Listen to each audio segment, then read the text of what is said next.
राजा भोज एक बार फिर सिंहासन पर बैठने की इच्छा लेकर राजमहल पहुंचे। इस बार सिंहासन से 17वीं पुतली विद्यावती बाहर निकली और राजा भोज को सिंहासन पर बैठने से रोक दिया। 17वीं पुतली विद्यावती ने कहा, सिंहासन पर बैठने से पहले राजा विक्रमादित्य की यह कहानी सुन लो। इतना कहकर 17वीं पुतली ने विक्रमादित्य का किस्सा सुनाना शुरू किया। राजा विक्रमादित्य के राज्य में उनकी प्रजा को किसी बात की कमी नहीं थी।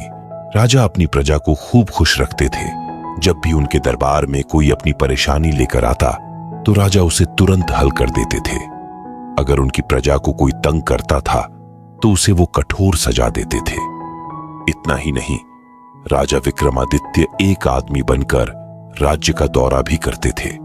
इसलिए उनकी प्रजा हमेशा खुश, निडर और संतुष्ट रहती थी। एक बार राजा विक्रमादित्य वेश बदलकर अपने राज्य में घूम रहे थे। तभी उन्हें एक झोपड़ी से दो लोगों की आवाज सुनाई दी।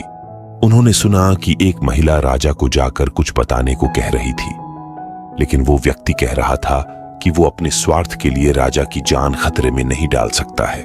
इन बातों को सुनते ही राजा समझ गए कि उन्हें कोई समस्या है और राजा भी इससे जुड़े हुए हैं। राजा विक्रमादित्य हमेशा अपनी प्रजा की परेशानियों को हल करना अपना कर्तव्य मानते थे। ऐसे में राजा विक्रमादित्य से रहा नहीं गया और उन्होंने झोपड़ी का दरवाजा खटखटाया। दरवाजे पर आवाज सुनकर ब्राह्मण दंपत्ति ने दरवाजा खोला। उनके दरवाजा खोलते ही राजा विक्रमादित्य ने अपने बारे में बताया और उनकी परेशानी पूछी। राजा घर आए हैं, जानते ही दोनों पति पत्नी डर गए। राजा ने उन्हें हिम्मत और भरोसा दिलाते हुए कहा कि आप अपनी बात बिना डरे कह सकते हैं।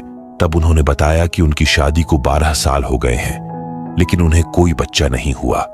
इन 12 सालों में उन्होंने संतान सुख के लिए कई व्रत, उपवास, पूजा पाठ किए, लेकिन कोई लाभ नहीं हुआ।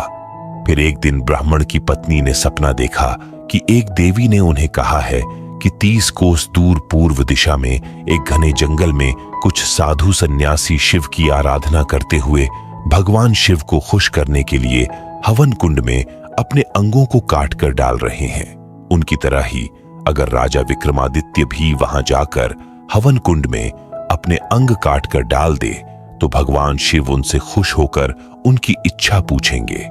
फिर राजा विक्रमादित्य भगवान शिव से उनके लिए बच्चे की मांग करेंगे। ऐसा करने से उन्हें संतान सुख मिल जाएगा।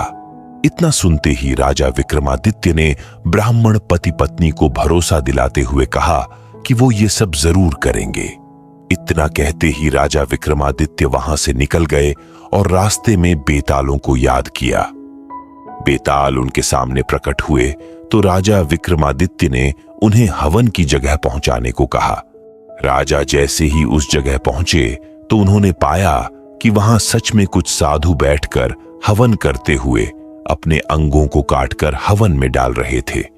ये देखते ही राजा विक्रमादित्य भी वहां सन्यासी के बगल में बैठकर उनकी तरह ही अपने अंगों को काटकर हवन कुंड में डालने लगे। जब राजा विक्रमादित्य और साधु सारे जल गए तो वहां एक शिवगण पहुंचा और सभी साधुओं को अमृत देकर जिंदा कर दिया, लेकिन गलती से उसने राजा विक्रमादित्य को अमृत नहीं दिया। जब सारे साधु जिंदा हो गए तो उनका ध्यान विक्रम पर गया जो राख बन चुके थे। फिर सभी सन्यासियों ने मिलकर शिव की पूजा की और विक्रम को जिंदा करने की प्रार्थना की। भगवान शिव ने उनकी प्रार्थना सुन ली और राजा विक्रमादित्य पर अमृत डालकर उन्हें जिंदा कर दिया। राजा विक्रमादित्य जैसे ही जीवित हुए तो उन्होंने भगवान शिव के सामने हाथ जोड़कर और सिर झुकाकर ब्राह्मण दंपत्ति के लिए संतान मांगी।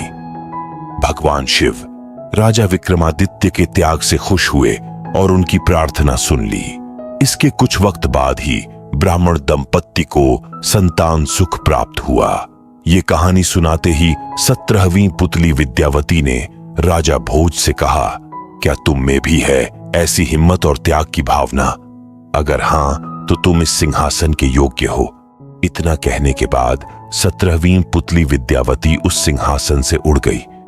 कहानी से सीख, अगर कोई बिना किसी स्वार्थ के त्याग करता है तो उसका कभी कुछ बुरा नहीं होता। हम आशा करते हैं कि आपको आज की वीडियो पसंद आई होगी। ऐसी और वीडियोस देखने के लिए डिस्क्रिप्शन में दिए गए लिंक्स पर क्लिक करें और चैनल को सब्सक्राइब करें। धन्यवाद। अब कल सुनते हैं अगली पुतली क्या कहती है राजा भोज से।